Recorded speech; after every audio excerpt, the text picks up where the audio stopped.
Hello everyone and welcome to my channel 1971 War Book Series again.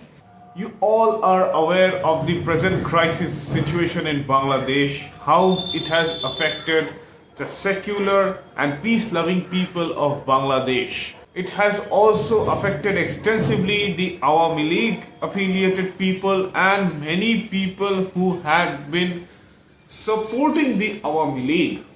Now, at present, with 1 year of the entire Bangladesh crisis, it is very much evident that there is no other political party that is secular and democratic and liberal as the Awami League under Sheikh Hasina administration. Now, regarding the entire development of the crisis to the extent to where the Yunus regime and the Jamaat, the money extortion rackets of the BNP, and all the criminal activities done, including the involvement of the Bangladesh armed forces in this entire coup. This will be explained very well by someone who is directly related to the Prime Minister of Bangladesh, Sheikh Hasina. Today we will be talking to a family member of Sheikh Hasina and someone affiliated to the Bangladesh Students League in the United States of America.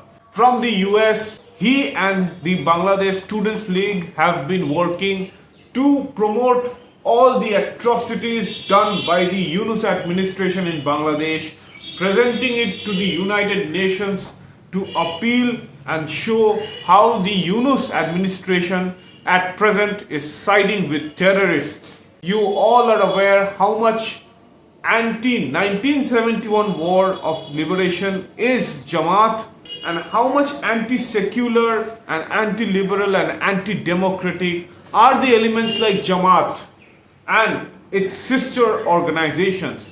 You all know how much the Bangladesh Nationalist Party BNP had worked against Indian interests, especially promoting insurgency in the northeast and especially in the state of Assam. With the American involvement in destabilizing Bangladesh and leading to its present day crisis, we will be knowing a lot more in details from Mr. Faiz Ahmed Iskendar, the relative of Sheikh Hasina.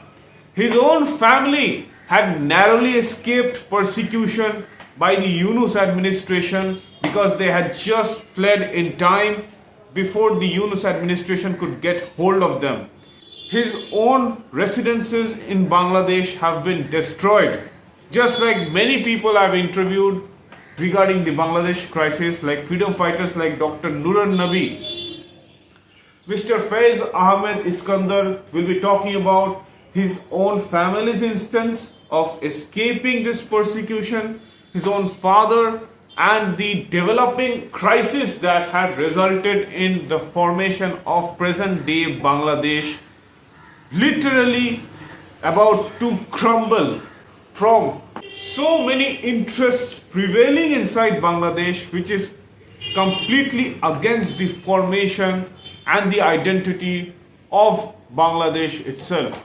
So let's welcome Mr. Faiz Ahmed Iskendar to our program today. Nice to meet you. Yeah. So how are things with you? And I know you're upset with this arrest of this professor. Yes. So, I have been in touch with Professor Kalimullah since I visited Bangladesh last year in August. So, I was in the country in I think from since the last week of July. And till mid-August, and I met him on August 2nd through a family member, and that's when he told me that the government might be toppled within 3 days, and I was just laughing at him that I was like, no, that's not possible. I don't think that's going to happen. I don't think she's the kind of person to resign. So, but. Yeah, gradually it did happen, and eventually those, the so-called students, they had their, they had the demand that the prime minister should resign. Yeah. And what happened was she said that my doors are open for discussion.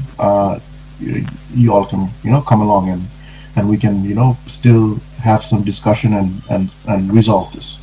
But however, there was a mob from all over Bangladesh heading towards the Prime Minister's office on August 5th.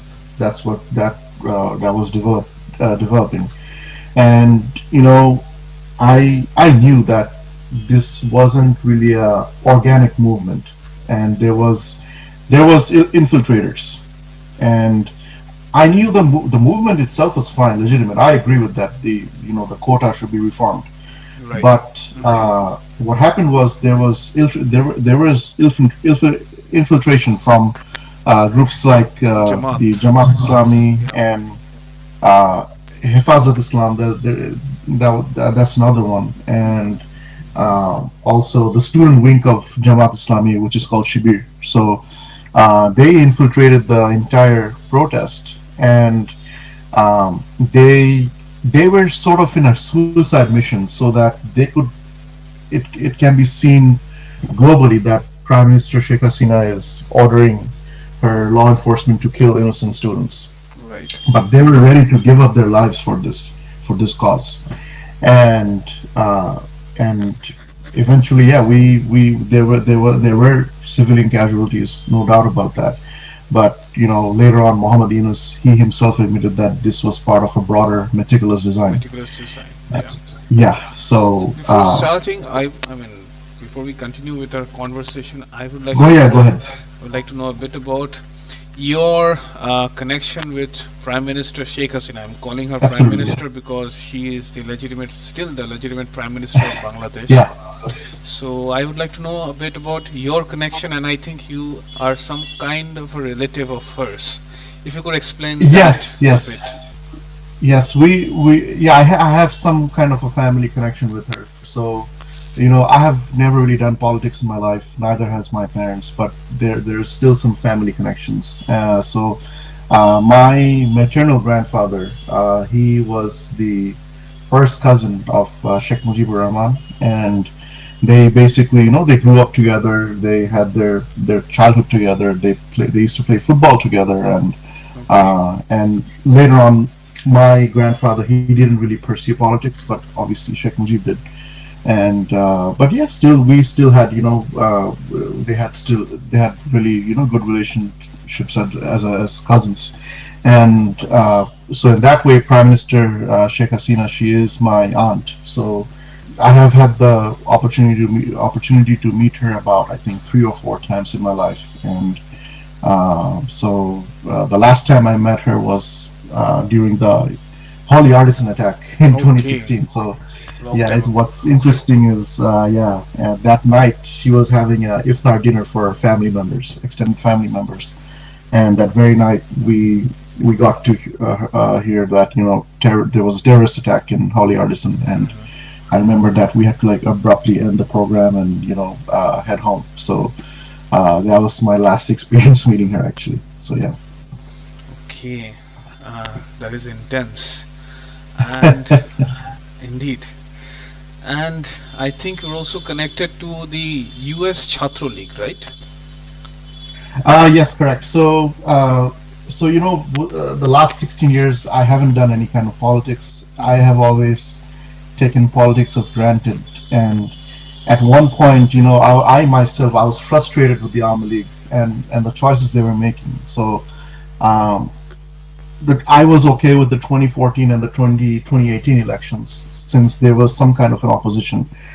But I think the downfall started the 2024 January elections. So to be honest with you, it was basically like Awami League versus Awami League, and that caused a lot of remorse within a segment of the population, and I thought she could have done a better job involving the opposition and working with them, and also going back to 2014, I think she could have kept the caretaker government, actually. So they amended the constitution, and I think the constitution stated that any elections can be held under the current government.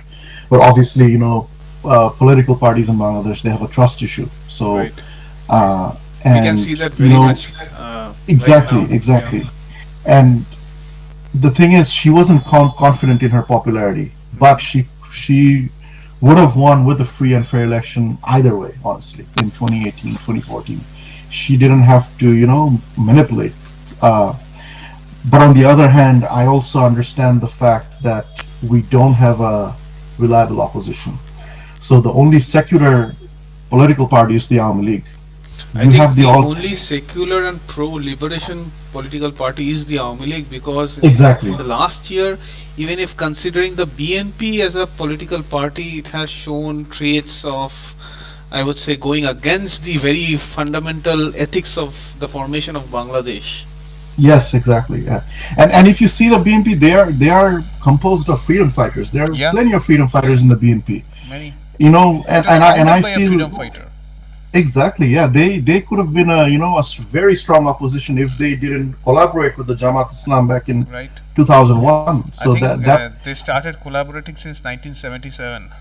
19 yeah exactly 1977 when they brought back Ghulam Azam and the other Razakars from Yeah. Pakistan. So if they didn't make these moves, we could have had a very strong opposition. So yeah, we didn't have a strong opposition under the BNP, and also the Jatiya Party. They had their own issues as well because they ruled the country with an iron fist from 1980 till the 1990s. So they couldn't really recover from that period either. But still, we had Jatiya Party as some kind of an opposition, but basically people perceive that as like a B team of the Awami League. So it, and I would say bad luck that we couldn't have the democracy that we wanted, and we are stuck with only one secular political party, which is the Right. Awami League right now. Yeah. So, due to these unavoidable situations that happened in Bangladesh, how is, as I would say, you being a relative of Sheikh Hasina herself, and recently, I mean, as you were not interested very much in politics, you have been involved with US Chhatra League, I mean Bangladesh Yes. Students League. And Yes. Yeah.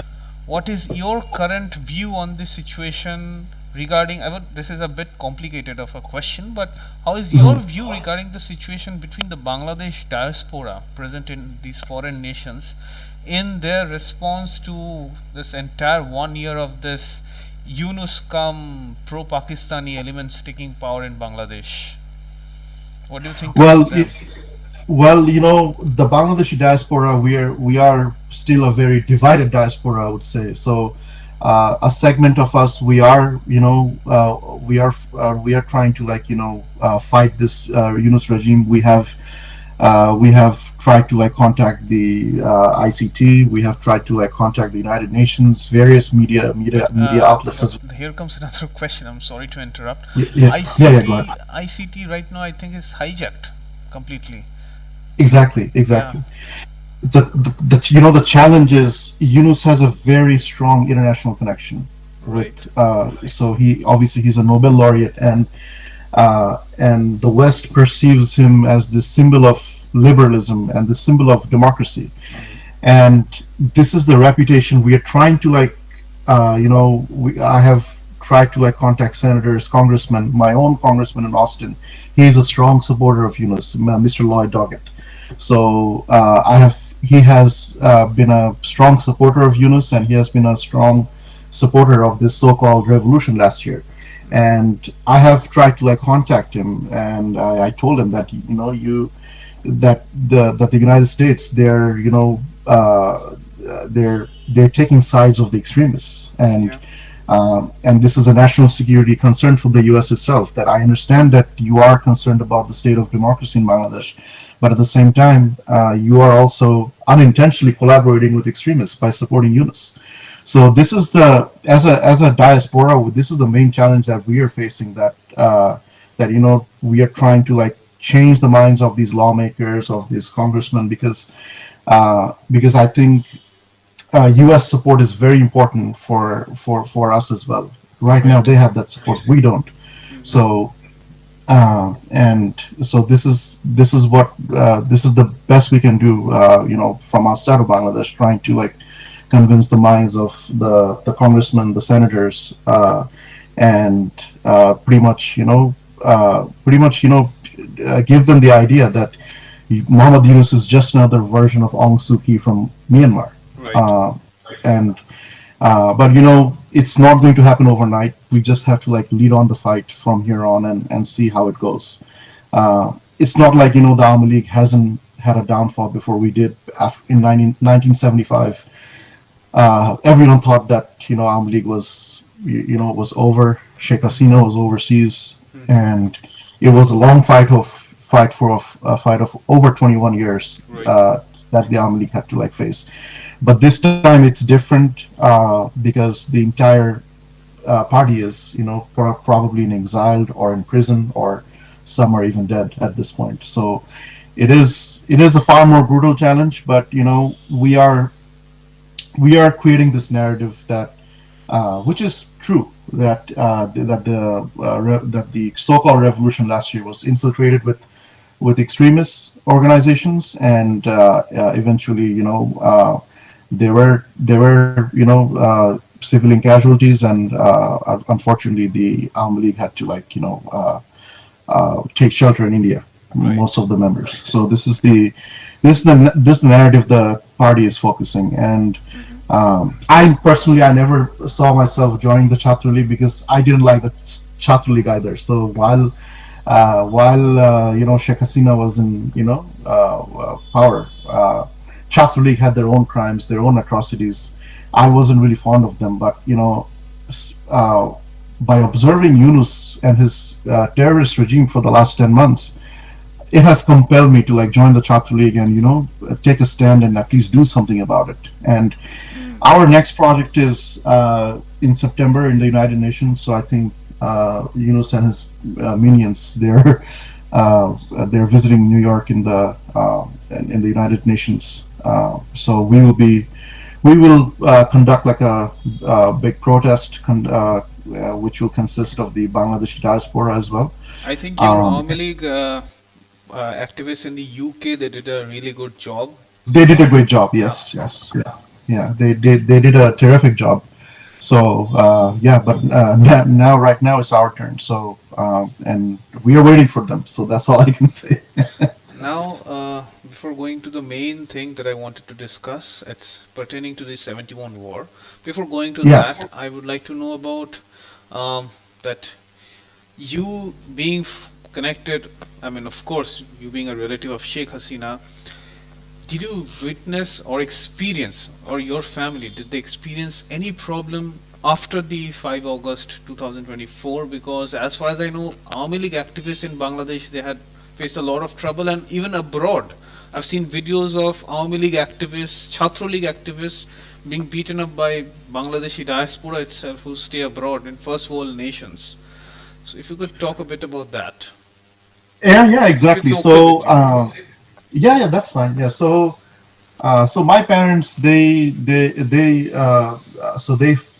to Bangladesh in June last year. So they flew to Bangladesh in June from the US. So like I said, they have never done any kind of politics. Although my dad, he has he's more like a community worker for his village in Manikganj, Bangladesh. Manikganj, okay. So, yeah. So he builds all kinds of things like mosques, schools for the poor and the needy. He tries to help the community to the best of his ability. But at the same time, he doesn't shy away from his political views. So he is like a presidium member of Manikganj Awami League as well. Okay. But he doesn't really actively participate in politics. So he's more like a community worker. So, and also my mother, obviously she is the second cousin of Prime Minister Sheikh Hasina, and during her first term in 1996, she was also a personal assistant of Sheikh Hasina as well. Okay. So that was her only connection to politics directly. So for her first term, she was like a PA of Sheikh Hasina. But after that, she has She hasn't actively participated in politics since 1999, 2000. So it's been many years. And after they visited Bangladesh, in in July we were supposed to, me and my wife, we were supposed to have a wedding program in Bangladesh actually. Okay. And my father was telling me that everything is fine. The situation should be under control.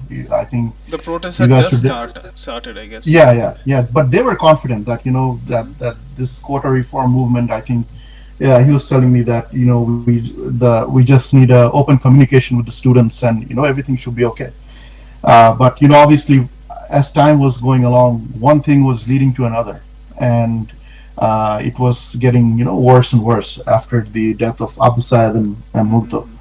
And July 31st, By the that way, I was think interrupting you again, I think it yeah. has been proven that Abu Said and Mugdo, they were both killed by Shibir activists. Yes, Videos came yes, up. that's correct. Yeah, yeah, yeah. So also later on, Jamaat Islami people, they admitted that Naib Islam is their own agent. Yeah. So we have seen that. But that time, to the context of that time, we were thinking that maybe the Awami League government has some sort of involvement. But my parents, I had an argument with them. So I was for the students that time, and my parents, they knew that Jamaat was involved, and I had a huge fight with them. That how come? I mean, you're seeing it on TV that students are being shot. How come? How can you say this? And they were confident. My mom was telling me that for the last 17 years she hasn't killed civilians. So you think she's going to kill civilians right now over a quota movement? I don't think that that's possible. So July 31st, regardless, we decided to fly to Bangladesh. So for our wedding program, and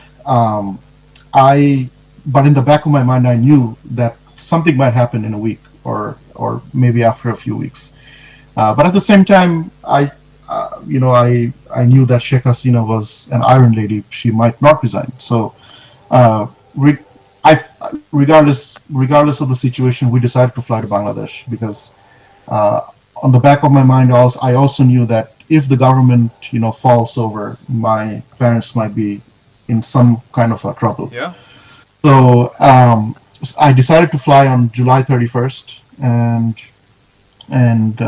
for the first few days, there was like I think there was some kind of a curfew going on, and the curfew was lifted again. And for the first few days, it seemed okay. It seemed like nothing would happen, but eventually the students they ended up with the Act Dafa demand Dafa, that right. that Sheikh Hasina. Yes, yeah, yeah. So that's when I understood that okay, this was an entire different project. So the quota was rather an excuse. So that's when I started understanding that this was rather an excuse, but it was just me. The 95% of the population, they were already brainwashed. So everyone around me, people started having these red profile pictures. You see, we call them right now. We call them lal bodars. So After the red profile, yeah. I think that Agdofa profile Yes, red came yes, up. yes. Yeah. Everybody, 95 to 98%. And if someone by chance didn't put that red profile picture, you were considered the supporter of the fascist. So Right. yeah, and situation kept getting very scary. And right around that time, I met Professor Kalimullah through one of my family members, and he told me that within the next 3 or 4 days, this government won't survive, and I guarantee that. So I was like, what do you think will happen? And he told me that she will take refuge in India. I was like, no, there's no way that's going to happen. I think either she will die or she's the kind of person who would rather die. And yeah, eventually 5th of August happened. I remember seeing my dad's reaction. He broke the TV in the house. He broke the furnitures. He was very, frustrated. And both of my parents, they were very, That generation, they have seen these things happen a lot. Yeah, yeah. So yeah, he was extremely frustrated, and um, house in Dhanmondi that time.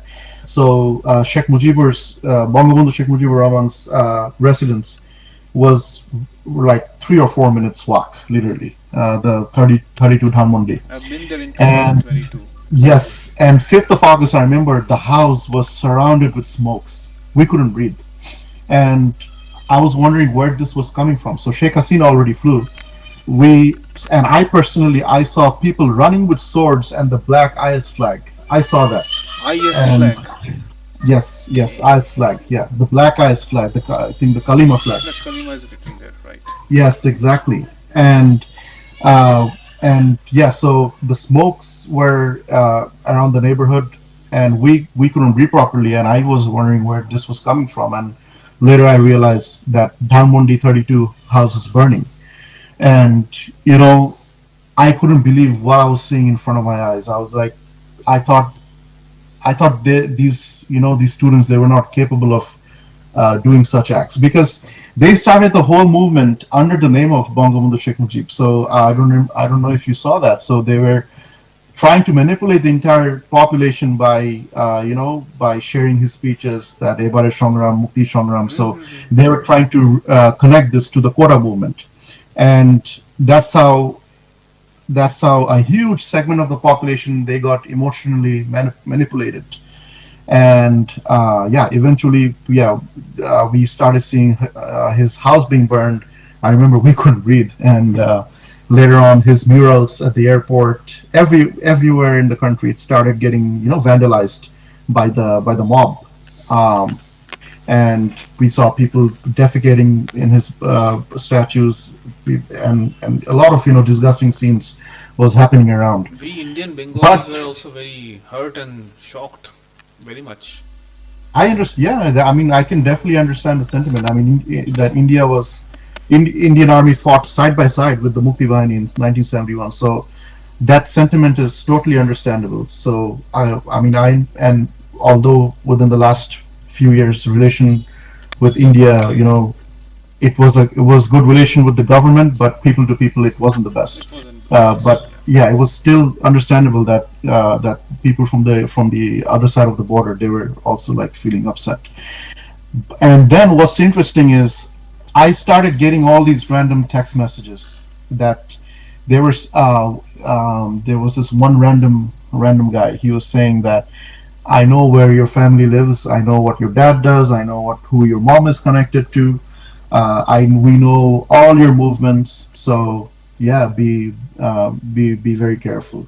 So I was getting all these subtle threats. This Everything is was, death threat. yeah, yeah, and one thing was happening at a time, and the next thing that happened was our village home in Maniganj, my grandfather's house. It was burned by the mob in Maniganj. So and and how I know this. So my cousin, he messaged me the video of the house being burned, and he was telling me that please be careful with Kaka. He people are looking for him everywhere. So you should take him to a safe place. If you can, send him back to the U.S. And what's interesting is this cousin of mine. He joined the Hizb ut-Tahrir back in 2004. So my sister was telling him that who knows, he might be the one who's involved in this. And later on, it was proven. So what he did was he sold all the furnitures in our home, in our house, everything. The house was left vandalized, and he had his own agenda. He wanted to like sell off the house and own everything to like and own and own the money to himself, things like that. So yeah, it was yeah, we saw that our own family members were turning against us, especially my father's side.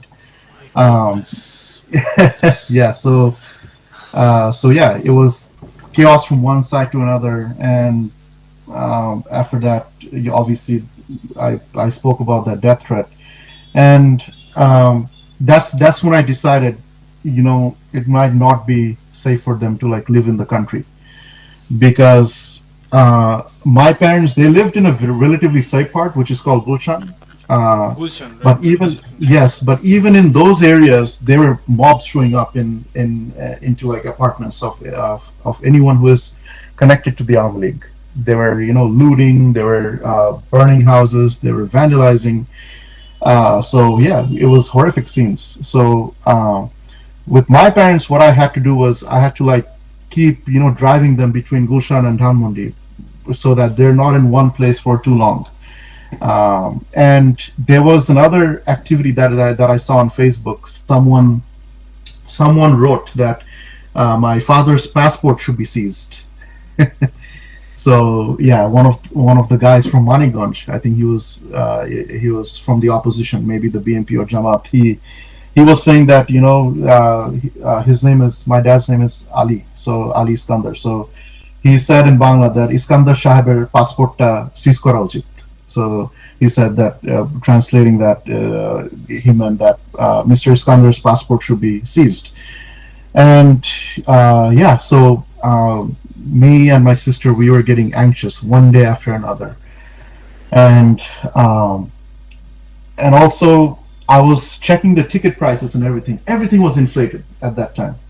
So, a regular flight from, let's say, Dhaka to New York, it for two people, one-way flight, maybe it's like 13 or 1400. The prices were inflated to $6,000 or $7,000, and I had this theory that maybe they're trying their best to to make sure that people from escaping. Yeah, and after that, the same cousin of mine, he messaged me again, the Hizbut Tahrir cousin. He said that your father might have a case, like a murder case or a corruption case. I'm like, what corruption case are you talking about? We haven't even done politics for the last 15 or 16 years. Like, I mean, what kind of corruption he might have done? And while the murders, and what kind of murder are you talking about? He was with me in Texas that time when the student protest was going on. So during the first half, and I don't know if there's a case against my father or not, but that's what I kept hearing, that there was a case against him that time. But luckily, Muhammad Yunus, he came back to the country in August 8th, and obviously he needed some time to settle, and that's when we had we had discussion among me and close family members that he will eventually come after the entire clan, but not right now. So his first priority will be the former Awami League ministers like Junaid Pallok and all the other top Awami League leaders, and then he would come after the regional leaders, the district leaders of the Awami League, and eventually then the third step is he'll come after the clan, the entire clan. The grassroots leaders, and then also people who might don't have anything to do with politics. So yeah, I called the airport and everything that to make sure that the flight was running and all that. But at the same time, we were very scared that if they would be able to cross the immigration or not. So fast forward to August 20th, they had a flight. So I found a relatively okay deal, and then I booked their flight. So August 20th, they flew, but every second while they were at the airport, that was full of anxiety, because on the back of my mind I knew that both of them, there is a chance that they might be arrested if there is an existing case against them, and. But I think one advantage they had was they were still U.S. permanent residents. So I think maybe that helped, or it might have not helped. But when my father was crossing the immigration officer was like, "Oh, what do you do in the U.S.? What do you do in Bangladesh?" He was okay. He was nice. He was like, "Sir, ki kono ব্যবসা আছে নাকি?"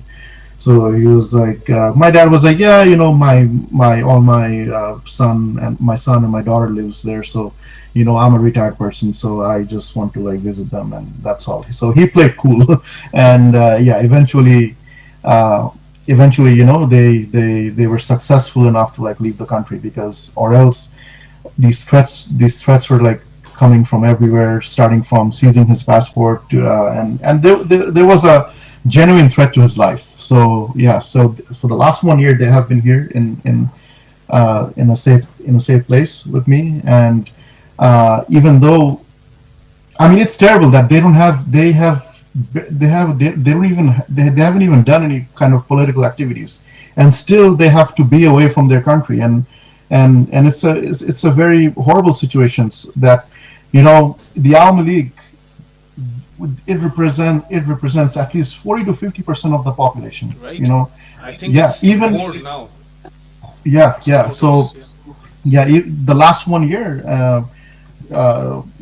last year, obviously, Awami League, they did lose a lot of support from the grassroots, but right now they have regained it to some extent. And I mean, what will he do? Will he like arrest 40% of the population, put them behind bars, and yeah, I mean, it's and he promised of elections in February. I don't think that will happen either. So I think he's just trying to cool whatever opposition is standing up against him right now.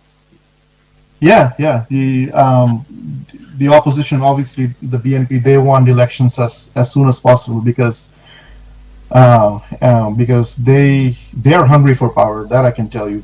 And the last 10 months they have been committing a lot of crimes across the country. All of it. Starting, most of yeah, it. all Alongside the the NCP, the Jamaat. BNP, also the Jamaat, starting from extortion, starting from also lynching people.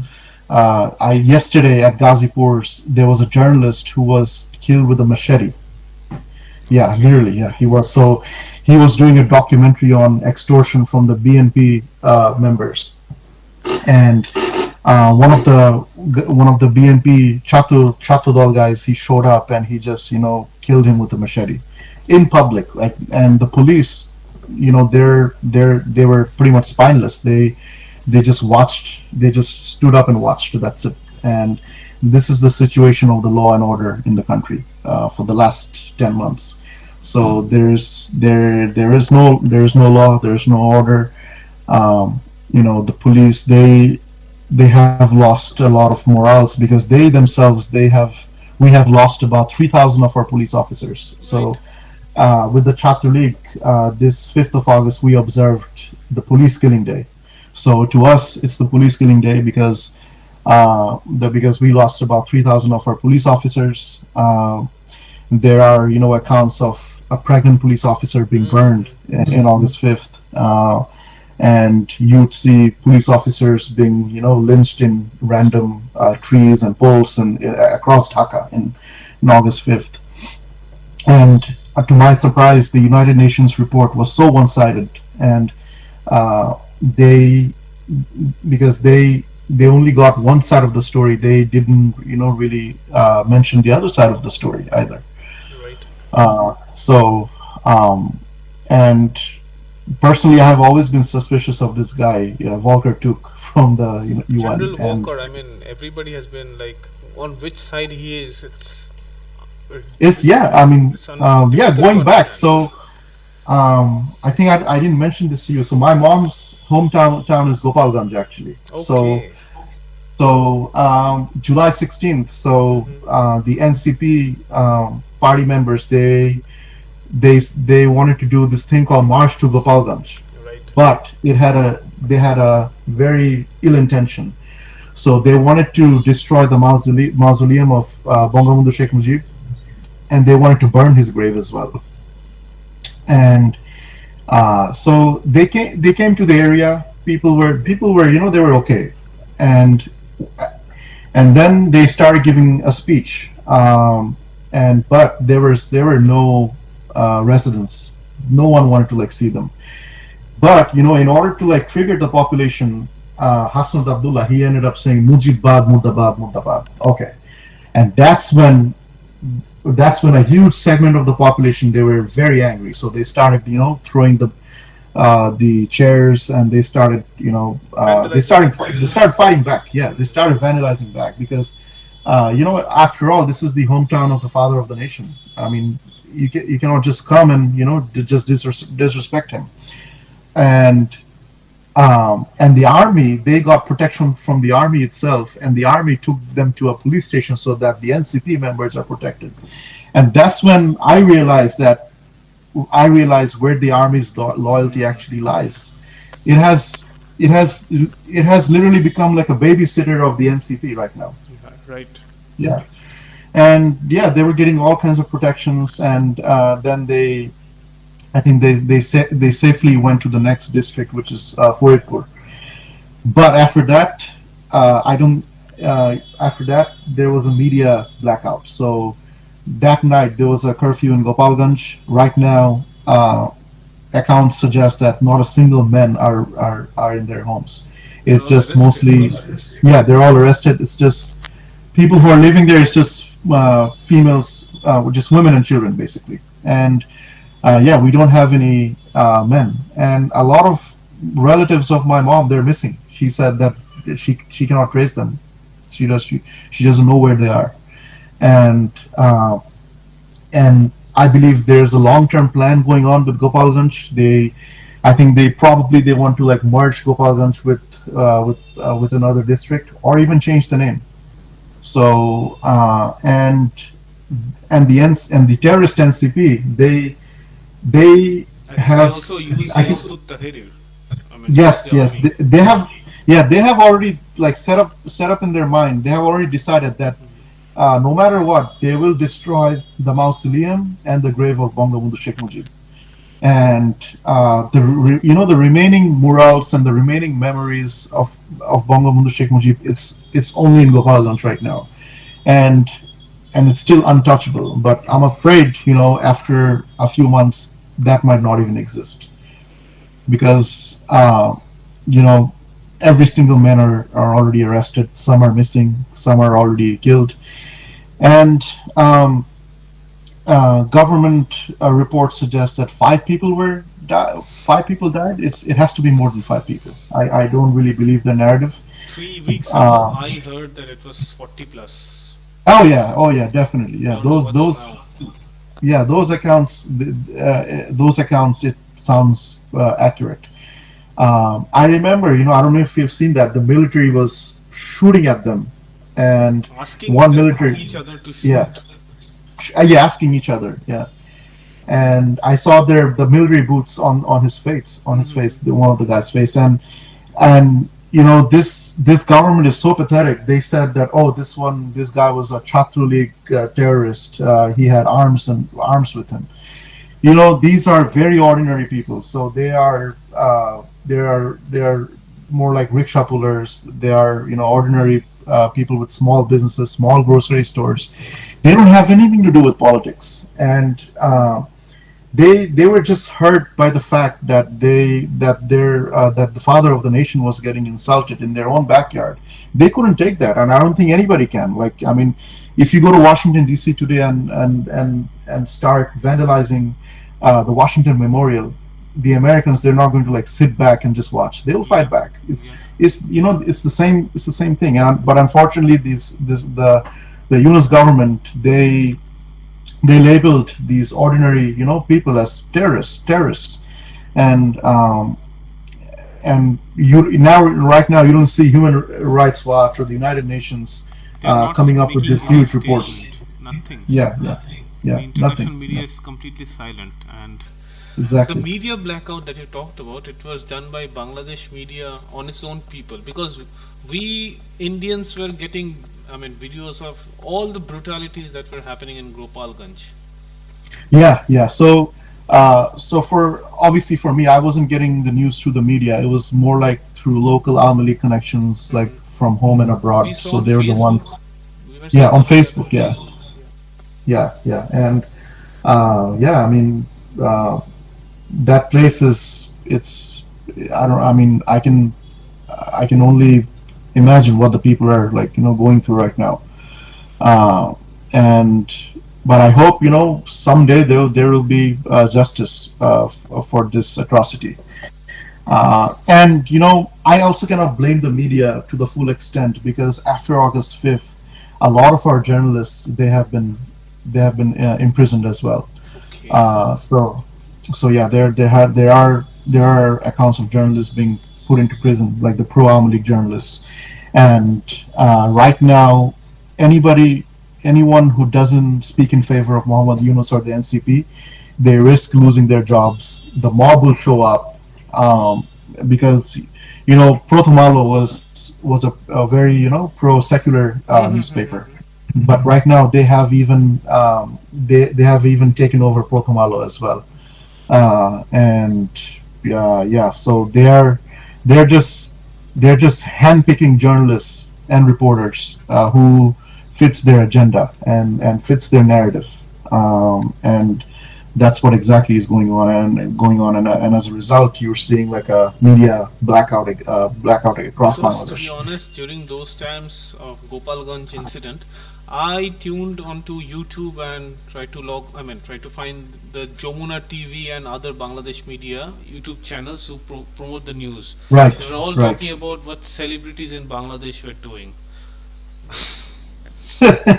Yeah, nothing on Gopalganj Yeah, nothing in Gopalganj. Yeah, I that mean, time. yeah, there was a small report. They blamed on the residents. Oh, they're Awami fascists, Awami terrorists, and all those kinds of things. So yeah, I wouldn't suggest to follow Bangladeshi media right now.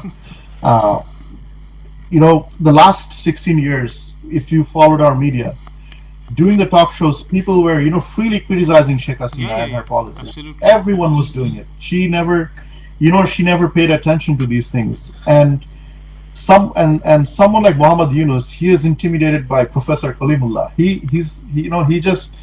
just makes assessments. He just analyzes the situation. He's not in favor of any political party. He criticized the Awami League for 16, 17 years while they were in power. Every single day in Tritio Matra, there was a political show, and right now, even a lot of pro BNP journalists, even they might risk of getting arrested. So there's this guy named Zilur Rahman. So Zildur Rahman, professor. Sorry. No, he's not a professor. No, He's no, a journalist. Journalist, right. I've Yes, seen yes, his Zilur. talk shows sometimes. Yeah. And So I think he was a news presenter during the BNP era of Bangladesh. yes. We believe that he's a pro BNP journalist, but that's okay. But even Muhammad Yunus, he cannot even digest his criticism as well, because he has been speaking out against the interim government for the last 10 months as well, and he still speaks out against the Awami League as usual. But even pro BNP journalists are not safe, and this is what the central leadership of BNP, they're not understanding, that if But they are Awami League next. can be, they're the next target. There's no doubt about it. And but one thing I'm glad about is, during this July declaration, we all thought that the constitution will be thrown away and a new constitution will be there, but Muhammad Yunus hasn't done that yet. So if you follow the July declaration a couple of days ago, yeah, all he spoke about was fascism, Sheikh Hasina, and all that, and how the July revolution should be added to the existing constitution. But I was relieved that at least, at least he hasn't been able to remove the four tenets of the constitution, which is secularism, nationalism, and democracy and socialism. So he hasn't been able to touch that yet, but the target of the NCP is changing the four tenets of the Bangladeshi constitution. And that day, a lot of the NCP members, they did not show up. Nahid Islam, Hassan Abdullah, Tasnim Zara, they did not show up. So they were in Cox's Bazar, and it is believed that they were having some kind of a secret meeting with Peter Haas, with the former U.S. diplomat. But the Bangladeshi media, they denied that as well. They were like, no, they were just they just needed a break. They were on vacation and making all kind of lame excuses. So, but any smart person, they can tell that that they were having some kind of a secret meeting on the same day, because they are the main faces of this so-called revolution. So why wouldn't you be present with with Yunus and the declaration itself? So yeah, there's a lot of question marks about regarding their lack of presence during the July declaration. So and also I wanted to talk about this another U.S. diplomat. His name is John Danilowitz. So if you follow him closely, he has been obsessively following Bangladeshi politics for the last 17 years, actually, since 2008. Okay. And he was a diplomat at the U.S. Embassy in Dhaka. And right now he's a retired diplomat. So as a retired diplomat, he shouldn't have a say in the affairs of Bangladeshi politics. But if you follow his Facebook page, there's something. He's trying his best to promote this July revolution across the U.S. and make it seem like that it was an organic revolution. But I think I'm one of those few people. I keep making comments on his post, but he never replies it to me. I think it is targeting the Bangladeshi diaspora. I mean, in the first world nations, I would say. Yes, exactly. That this was an organic movement, and we should be supporting Muhammad Yunus and all that. And he's very questionable, because he also tried to come after Prime Minister Sheikh Hasina's son, Shajib Wazir Joy. So a couple of years ago, Joy actually mentioned it to the media in Bangladesh that there's this diplomat, and I'm gonna name him, and his name is John Danilowitz. I'll send you that footage. He keeps asking about, you'll go through an audit in the U.S. about your source of funds, about your wealth, and all that. And he was like, yeah, go through it. I don't have anything to hide. I haven't done anything illegal. So yeah, go through that. So that tells me that how Mr. Danilowitz has been very much obsessed with the Bangladeshi political climate, and he has also tried to go after the job of Saima Wazid, Prime Minister Sheikh Hasina's daughter, who works at the WHO. If you follow his X post, he has repeatedly tried to urge the WHO to make sure that she is fired from her job. He's just a diplomat. I mean, he shouldn't have a say in who. That's a retired diplomat right now. Yeah, and a retired diplomat. He shouldn't have any say that who has the right to have a job or who doesn't. I mean, whoever that person is. So he comes to Bangladesh every month, pretty much every few months, and you see his interview with the Bangladeshi media as well. And he's like the darling of the media right now.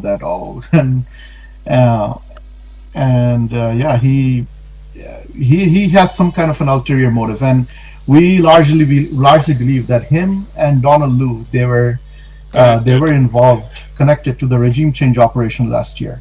And Professor Kalimullah also mentioned that to me, that it is that there are possibilities that John Danilowitz he was involved, and a lot of these well-known personalities are promoting Muhammad Yunus and his regime. A couple of days ago, I saw a post from Carrie Kennedy, the niece of John F. Kennedy. She made a documentary on the Ainaghar. Ainaghar, the House of Mirrors. Completely concocted. So yeah. So yes, and anyone can say that it looks like a prison cell from a Hollywood movie or something. And if for example, I would like to say that Brigadier General Azmi, the one who claimed to be in the Ainaghar, there was no sign of torture on his body. No, nothing. And he showed people like a handkerchief, which looks like a brand new handkerchief actually. And it looks like a very well-crafted Hollywood movie set. And Carrie Kennedy, she was trying her best to promote that how Sheikh Hasina was a fascist, and she disappeared her political opponents in the at the Aina Ghor, and I mean, unfortunately, Muhammad Yunus has these international connections to promote against the government of Sheikh Hasina, and I have replied to that post as well, and I saw later on that she blocked me from making further comments. It was me and Nijum Mojumdar, the barrister. So, and I wanted to also mention him, Nijum Mojumdar. He has been a lone fighter for Awami League for the last 10 months. He has been traveling across the globe to I think he's also written a book also. Yes, to establish the narrative that the Awami League is not a fascist party. They don't go after innocent people, innocent civilians. This is not the nature of the party. So he has traveled across the globe to establish our side of the story regarding what actually happened last year. So yeah. Now, before concluding, I would like to know a bit about whatever damage has been done to the identity of Bangladesh, especially to the liberation war and its ideals and its memorials and structures in Bangladesh, because I've seen right from 5th August itself that not only the statue of Bangabandhu Sheikh Mujibur Rahman had been demolished, but statues of freedom fighters were being brought down. So I would like to know a bit more in details about this hit on 1971 war, especially why and how. So the signs were there from the very beginning that they were coming after 1971. So obviously on August 5th we saw the the damage of the remnants of Sheikh Mujibur Rahman, his house. And the Islamists, they were giving this excuse that in Islam this these statues, these murals are not allowed, it shouldn't be there. We respect the guy, but whatever he did for us, but these things, it shouldn't exist. But then one thing just kept kept leading after another. So after that they they went after our Liberation War Museum, the mob. They went after our after the statues of the freedom fighter in central Dhaka. They damaged that. There was another one in Airport Road in Uttara. They have also damaged that. Yeah, it's been there is this war against freedom fighter across the country, and also a lot of freedom fighters are being insulted, arrested, marginalized, and you will see that the mob is putting jutar mala in their neck, shoe gardens, and it is extremely a harrowing experience for people like us who are pro secular, pro 1971, and it is certainly a war against freedom fighters, and the long-term goal is to obviously promote and is in a Sharia and Islamic regime composed of Sharia law, because right now if you observe carefully, let's say if the elections in February 2026 happen, what are your options? Your options are Jamaat, which is Jamaat, and then NCP. NCP is the B team of Jamaat, and then there's another one, AB party. That's Jamaat C team, and even BNP is very questionable because they have a lot of pro Jamaat members as well. So it basically the elections, it's basically between Jamaat versus Jamaat, and this is their long-term goal, that there wouldn't be any freedom fighters. There will be, and if they can exist, but they cannot speak out. And if they speak out, they will be ostracized. They will be marginalized,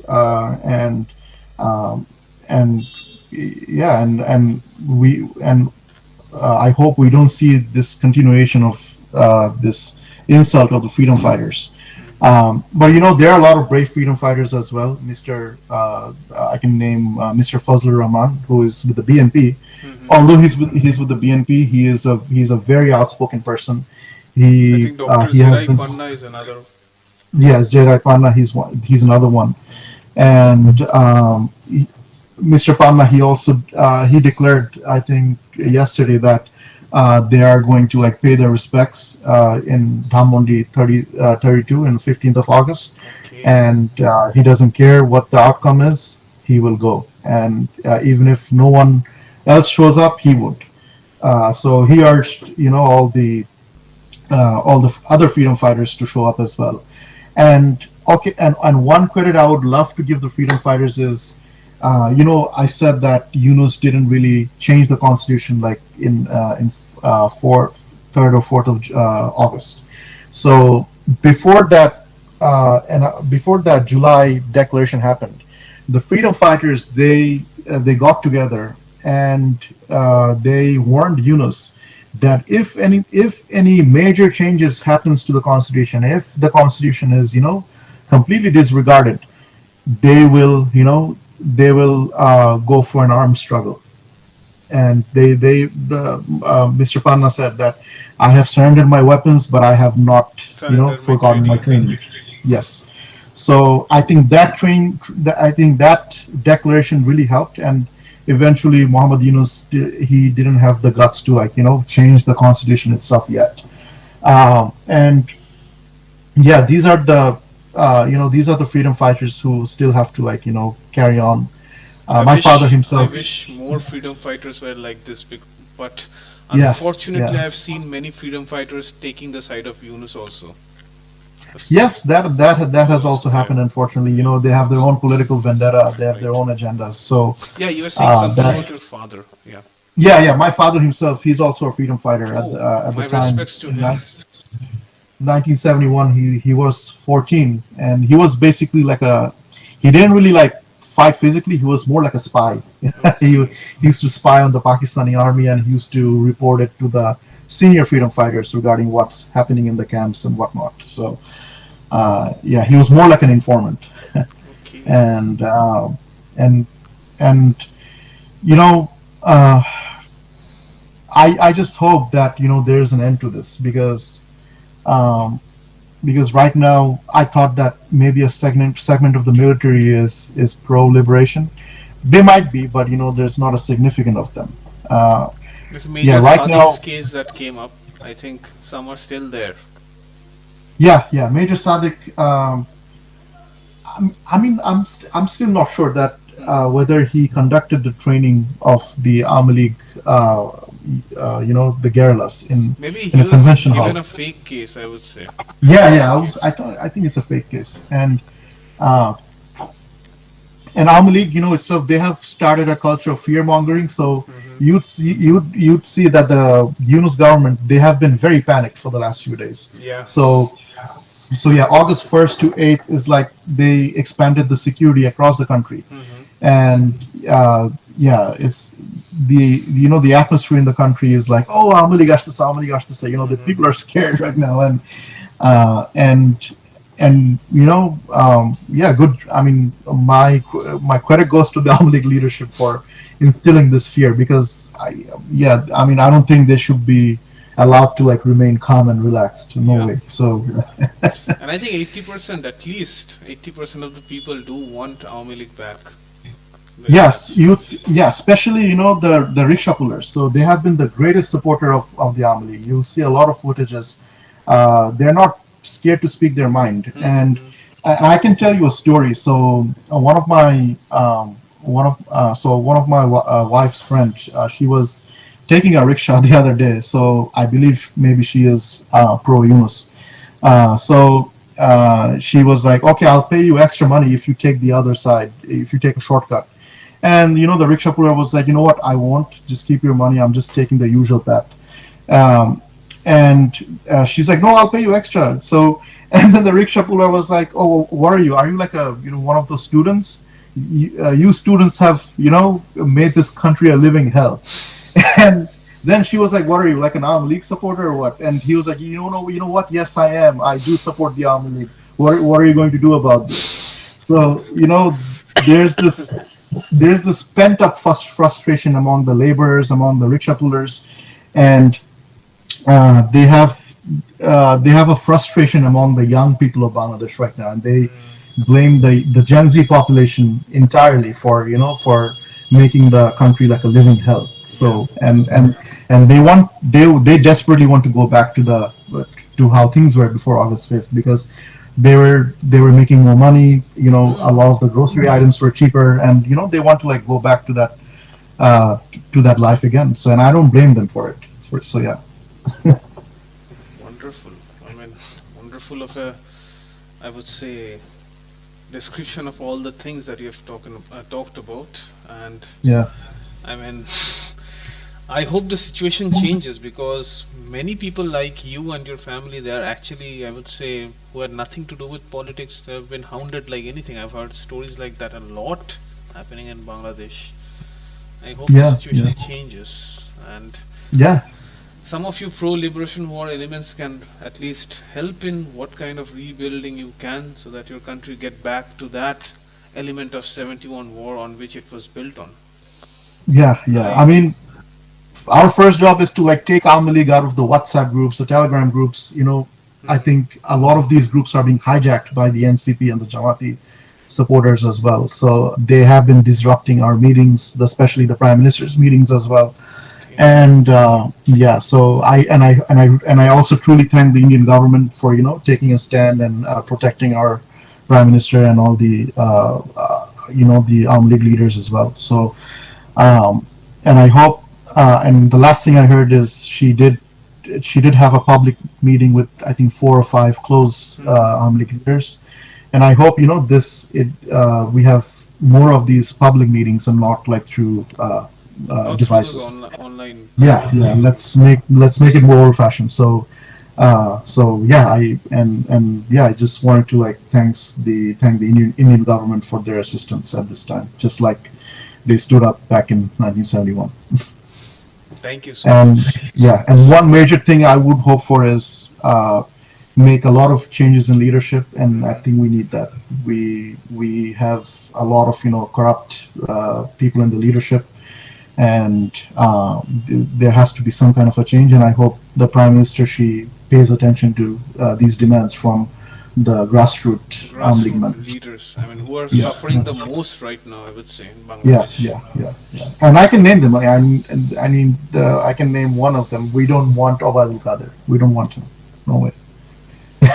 I think nobody wants So- him. Nobody wants him. Yeah. Yeah. Right. Thank you so much for coming up and speaking in so much, I would say, intimate details about everything. Yeah. And I Yeah. Feel I free do to share this appreciate podcast. I will, and I do appreciate Okay. your efforts sincerely. So thank you Yeah, so thank much you. for coming, and I hope things get better for you. Yeah. Absolutely. Thank you. Thank you. Thank you Thank you. for your time. Thanks. Thank you.